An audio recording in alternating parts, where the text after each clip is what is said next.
This is The Caretaker, and you are listening to The Graveyard Show.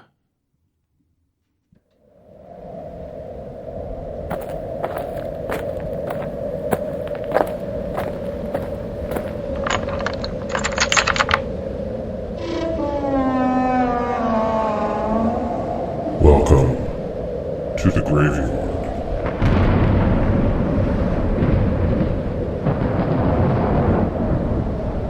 And welcome to this special edition of the Graveyard Show podcast. I am your caretaker, and the graveyard is open.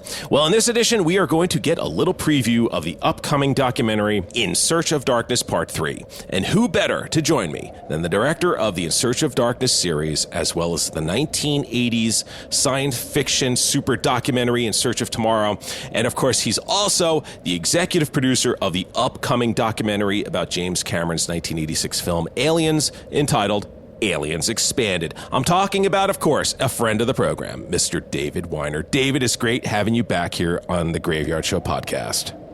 Always happy to unearth myself at the graveyard and to wipe off some of the dirt, but I do like to keep some of the worms squirming around me for show, basically. Well, we are getting into Halloween, so of course that always helps. Well, it was great hearing from you and knowing that you were ready to come back onto the podcast to talk about the latest addition to the In Search of Darkness series. In Search of Darkness Part 3, of course. Why don't we get right into it? And what can you tell everyone what this installment is about? Sure. Well, for those, I know your audience knows, but I do like to give a real basic primer that this is the third and final installment in the In Search of Darkness trilogy, which are long-form documentaries about 80s horror films. And so what they all do, In Search of Darkness Part 1, Part 2, and now Part 3, is they all follow the same structural format of going from 1980 to 1989, covering a number of movie segments within each year that came out at that time, and then larger context chapters in between each year to really give perspective to the influence and the impact of these films. And what they all do is they all have icons and experts from the era and of the industry talking about not only their films, but the films they love and the overall joy and celebration of that 80s horror gives to all of us. So Part 3, we're now getting to a point where we're really getting into the eclectic selection of the video revolution. So the VHS revolution in the 80s really impacted filmmaking and indie filmmaking, and especially horror filmmaking and genre filmmaking. And so by being able to bypass the gatekeepers in Hollywood and having producers and filmmakers make their own films and have them released direct to video, even shot on video, it really changed the game in terms of how much horror could be available to the average consumer. And it basically exploded, and there are hundreds and hundreds of movies. And that means for In Search of Darkness Part 3, there's plenty to chew on. Now, we'll get into how fans and everyone out there can purchase this film. But before we get to that, why don't we talk about one of the really cool things that you did for this latest installment. There was a really big effort to get viewers and fans involved in the process of having a say in some of the films that would be featured in this edition. How did this idea come about, and what was the response you received from fans? Well, the fact that we're doing Part 3 probably says it all. We did the first one with hopes and dreams that we'd make a fun and entertaining and informative film that would resonate with fans of horror, made by fans for fans. And the response was so positive that we got to do In Search of Darkness Part 2. But frankly, I really thought that was going to be it. But that film, because it got to go beyond the borders of North America, to international and Italian filmmakers, Japan, Australia, a lot of more eclectic titles that the hardcore horror fan will appreciate. The roar for more was deafening, and it was the greatest music to our ears. And so we decided, CreatorVC CEO Robin Block who's the executive producer of these films, decided he's very dialed into the community element of making these films. These films aren't just crowdfunded and then they appear when they appear a year or more later. We involve our audience directly, and we wanted this time around to have our audience dictate the types of films that they wanted to see in this installment. And so we did surveys, we did polls, and I've been taking copious notes since part one for everyone who said I love In Search of Darkness, but too bad this movie wasn't in it, or too bad that movie wasn't in it, or what a crime that you didn't do this. And this time around, I would say essentially everything has been asked for by at least someone, if not demanded in a survey and a poll by our backers. And we've got 79 films in this In Search of Darkness final installment, and it's running over 5 hours. It's now the longest In Search of Darkness movie ever, and we're happy to make it as long as we can to accommodate as much as we can, even though there's still plenty that we still haven't touched. Wow. And would you say out of the fan selections, how many of those actually made the final cut? Everything. Wow. I really believe that to be true. We surveyed and polled and got at least probably 50 titles that were, prioritized. But beyond that, like I said, copious notes. I pay attention to every single thing. And if it wasn't mentioned, I made sure certain theatrical releases that we hadn't touched got in there, because there's still plenty that we still haven't gotten to. But this is really heavy in the straight to video, shot on video, a lot more international titles this time around, where we're covering lots of Asian horror, Mexican and Spanish horror, and a lot of Canadian horror. Canadian horror is like the invisible horror. We know a lot of the titles, but we don't necessarily know it's Canadian. And I think it's important to single that out and even assign it to the Canuxploitation movement that happened in the late 70s and the early 80s that created so many amazing horror movies that, filmmakers like David Cronenberg capitalized on. I think that's great because, yeah, it's so true. I know that there are times where I'm like, oh, that's right, I forgot that movie came from Canada. And it really was a huge a marketplace for movies to come out of. I mean, they were anything from, Scanners, I think your audience knows all the Cronenberg titles, but, the Terror Trains and the Prom Nights and the Death Ships, My Bloody Valentine, these are all Canadian titles. Yeah. Even Things, which is a notoriously not very good film, it definitely deserves mention because it can't be more Canadian than Things when they're spilling Molson and blood everywhere. It's always so interesting because I know when I got my questionnaire in via email about what I wanted to, add to the series, what my selections were, I had to go back and I had to look literally at all of the movies that you had done in part one and part two, because I'm like, I know I'm going to put like 2 or 3 movies on here that I don't remember. It's inevitable to duplicate them because the average In Search of Darkness film covers, about 75 films. So part one and part two, you got 150 films to think about. Did they already do that or not? But that's a good problem to have. Exactly. And I think the video era itself is so interesting, especially as you mentioned, these direct-to-video releases that were happening at that time.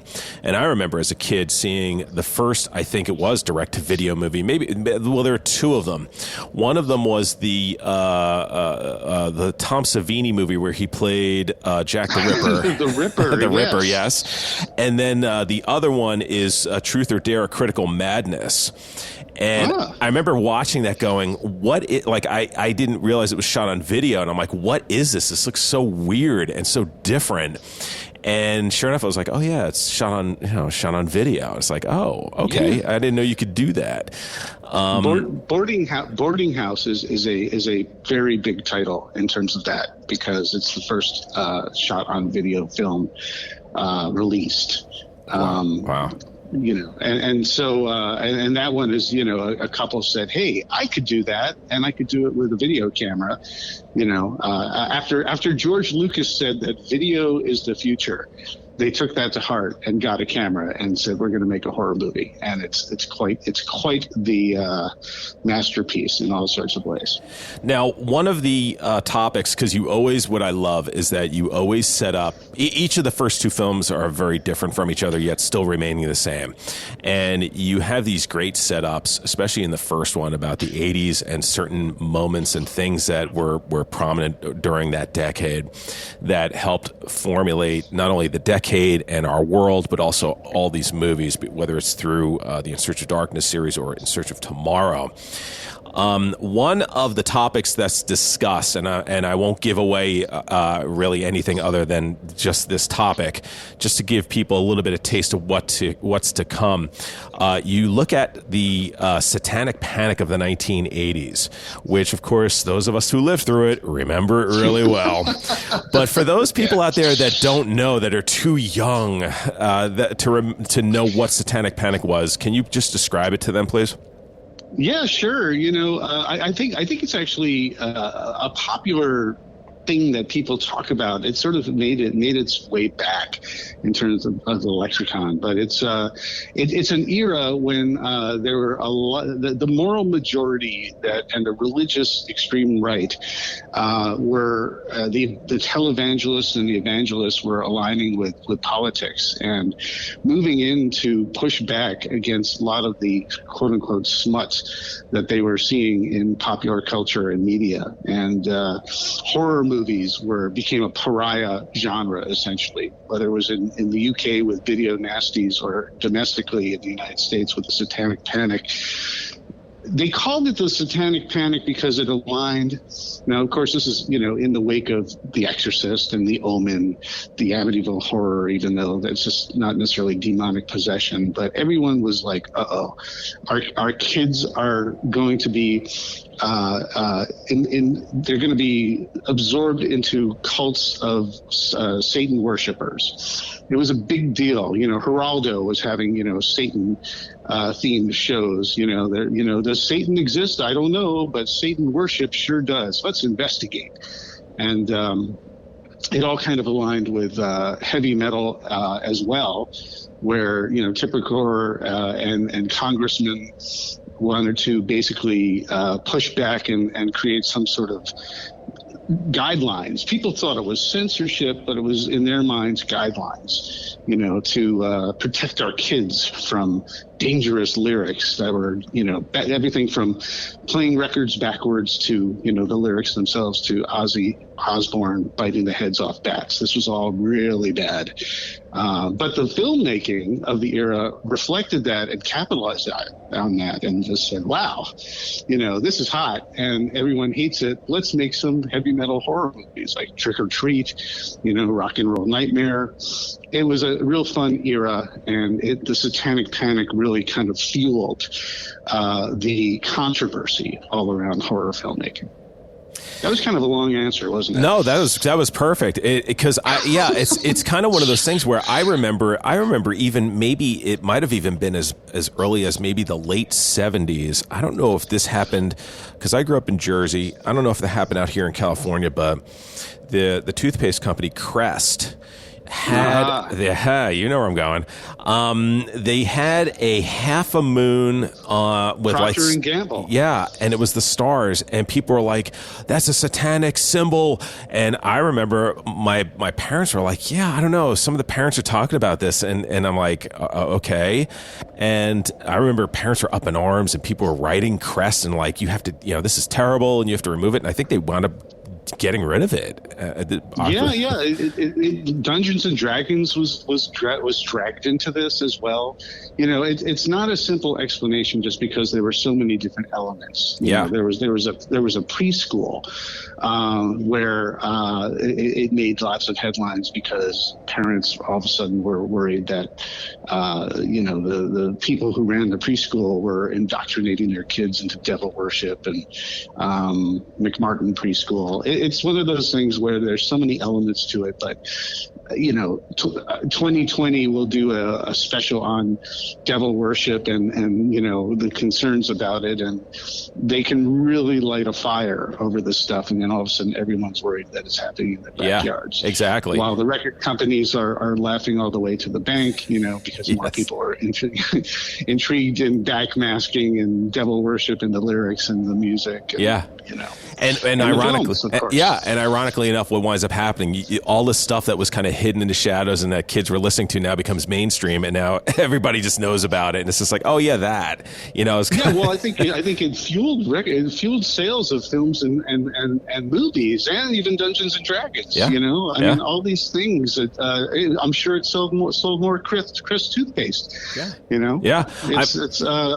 It just draws attention to the stuff. It's like no bad publicity is good publicity. Exactly. Especially when people who have a good head on their shoulders can make their own decisions for themselves. Exactly. I mean, I was listening to metal back in those days. Well, I still do. But that to me was like my wheelhouse. Metal and horror movies. I'm like, this is great. And going to see Trick or Treat when that came out, in I think it was 87, 86, somewhere in there, because Gene Simmons was in it and Ozzy's in it. I'm like, I'm there. I'm going. To this day, I still have to explain to my wife and everyone else that the logo for Rush is not a pentagram. Exactly. It's a star. It's a star that represents authoritarian regimes. It's not devil worship, but it's a star. So it might be demonic worship. I don't know. Or Satan. Yeah, exactly.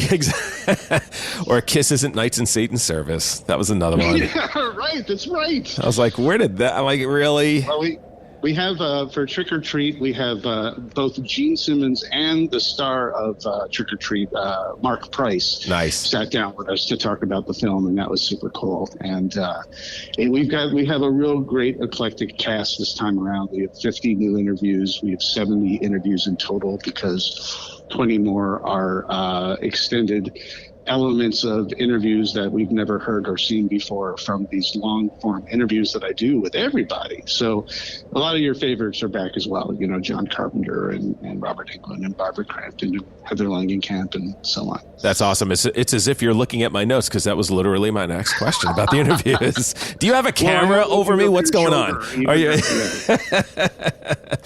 Now, I know this is considered the final entry in the Search of Darkness trilogy, but of course, as we know in the horror genre, there's always that little glimmer that the creature may come back. So is there a possibility that there could ever be a part 4 on the horizon? There's always the possibility, but I can say with certainty that we're calling this a trilogy, and In Search of Darkness 80s is done. That's great. For now. Will it be resurrected for more? It easily could, because like I said, there's hundreds and hundreds of movies that came out during that era. And if you take 14 hours of In Search of Darkness, part 1 and part 2 and part 3 together, you're still only maybe 225, 30-ish movies are covered. And if you think about how many hundreds came out, obviously there's room for more. Sure. And so the dive could only go deeper into the morass of amazing films. Yeah. But what we have our sights set on next is In Search of Darkness 90s. Wow. Well, that's well, it's probably not an exclusive, but that is really great to know. It's something I can confirm that we're developing and looking forward to doing next, because the format has proved to be really, people have been incredibly receptive with how we are presenting these films and these long form documentaries. So, that's on the horizon. That's awesome. Would that be within the next 5 years, would you say? Oh, easily. Yes.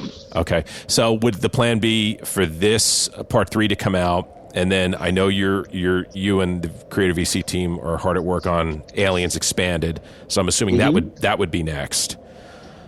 Yes. In terms of the CreatorVC's output, the next two things you're going to be seeing are FPS, first-person shooter, a video game documentary, and Aliens Expanded is the next thing up. And likely, this is how we're going to sort of Boy, it's been a lot of stuff that we're doing, and I do need Sure. a good night's sleep. But what we're going to do is figure out what's next, and we're leaning towards In Search of Tomorrow Part 2 as the next thing. I think that would make sense.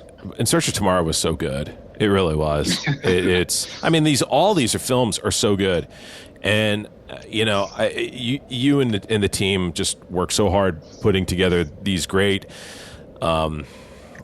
pieces of filmmaking that take these eras or in this case the era, and just they're great time capsules, and these are great references to go back to and look at, because anybody 50 years from now goes, oh, I've heard about these 1980s horror movies. Oh, hey, I can watch this documentary and see what movies came out and what I may want to watch. And they get in depth. You put it perfectly. They're time capsules, and they're curation tools as well for people who just don't know much about the era and don't know where to start.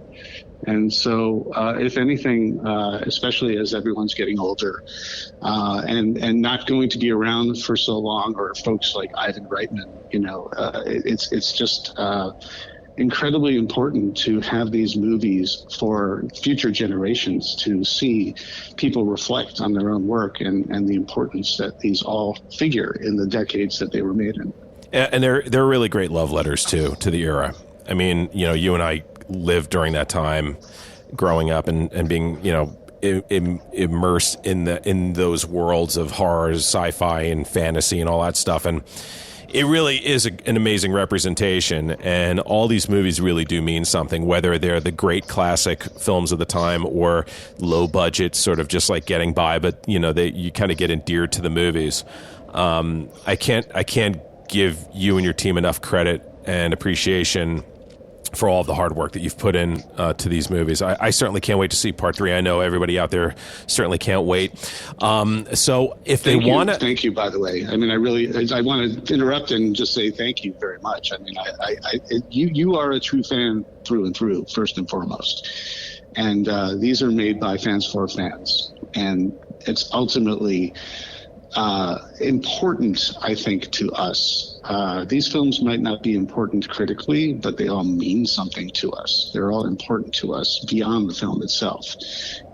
It's the experience seeing film, whether you were with a loved one or a good friend, or you snuck in a theater, for a second showing, or you watched it on cable when your parents are asleep. All these things have some context around them that make them fun, even if the film itself is not the ultimate gem.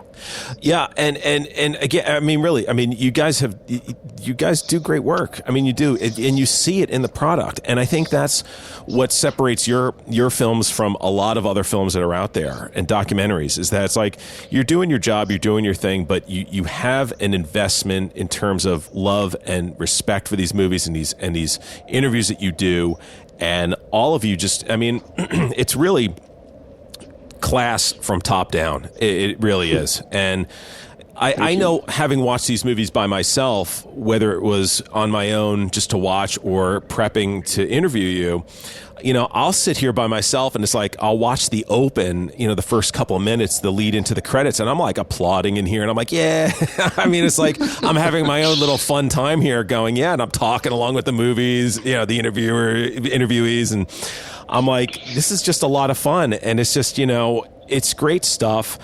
And I know I can't wait to see 3. And for those that want to buy Part 3, where can they go, and what are you guys planning this time around as far as any packages? So for now, through October 31st, Halloween at the stroke of midnight, you can get In Search of Darkness Part 3 by going to 80shorrordoc.com, 80shorrordoc.com. And you can get In Search of Darkness Part 3. You can get the physical media. But we're also, as we often do with these things, there's all cool sorts of swags. You got digital downloads of soundtrack, the movie itself. You got 3 posters. There's just lots of cool stuff. There's this great membership card we're doing this time around where you get some cool merchant deals. And that's meant to be an ongoing thing. And most importantly, you can have your name in the credits. But this is the final chance to be able to do that. And we're also going to be offering the trilogy as well. So if you don't have In Search of Darkness Part 1 or 2 or 3, which you'd be getting, you could do all 3, or you can mix and match, and there's a cool slipcase to go with that one. And lastly, I'll say, because this is such a community effort and we've had such an incredible response from backers and fans over the years, I wanted to be able to give back in some way, shape, or form. And I thought, in addition to being able to put your name in the credits, I want to put backer testimonials of how much they love horror along those long end credits. So anybody can go to our socials. They can go to AB's Horror Doc on Twitter, Instagram, and Facebook. And if you go to the link tree there's a link where you can click in, and you can basically record your own video testimonial about how much you love horror, how much you love a film or a filmmaker, or even how much you love the In Search of Darkness franchise. And we're going to put as many of them as we can through the end credits, and hopefully there won't be a dry eye in the house when the whole thing's done. That's great. I'm already getting emotional just thinking about it. I feel like I've come to an end of this journey. I haven't even gotten there yet. These films are great. And listen, folks, if you want to purchase these films, part 3 or all of them, go to 80shorrordoc.com, 80shorror. There we go. doc.com. 80shorrordoc.com is where you can go and get it, and you will not be disappointed. And by the way, folks, if you want to see what one of these swag packages are on my YouTube channel for Graveyard Show Podcast, I have the one from In Search of Tomorrow, which I have on video in my other show, The Caretaker Reveals. And it's about 5 minutes, and it shows you all the great stuff, the pins and everything else that came with it. That was a beautiful swag pack as well. Well, David, listen, thank you so much for coming on to talk about In Search of Darkness Part 3. Obviously, when the film comes out, we will have you back here on the program. Is there a potential release date as of yet, or is it still kind of pending? For In Search of Darkness Part 3? Yes. Yeah, absolutely. So you order it now. It's a limited time between now and Halloween, and then what happens is we get all those testimonials and those credits and add that to the end of the film. But that's the last piece of the puzzle. So people will get their digital version of the film tail end of November, and then we are going to be manufacturing and shipping in early January. Amazing. That is a fast turnaround. Wow. It is. That is a fast turnaround. Wow, that is amazing. Folks, I hope you all appreciate the kind of work that's being put into this, because, man, that is not easy to get and to put in there, turn it around. Oh, yeah. Wow. All right. Well, listen, can't wait to have you back on in early January. We'll talk about the film. We'll start the year off talking about In Search of Darkness Part 3. It's going to be fun. It's going to be great. Yeah, you can spoil as much as you want then. I love it. Beautiful. Hopefully. We will do so then. Listen, David, as always, it's great having you on the program.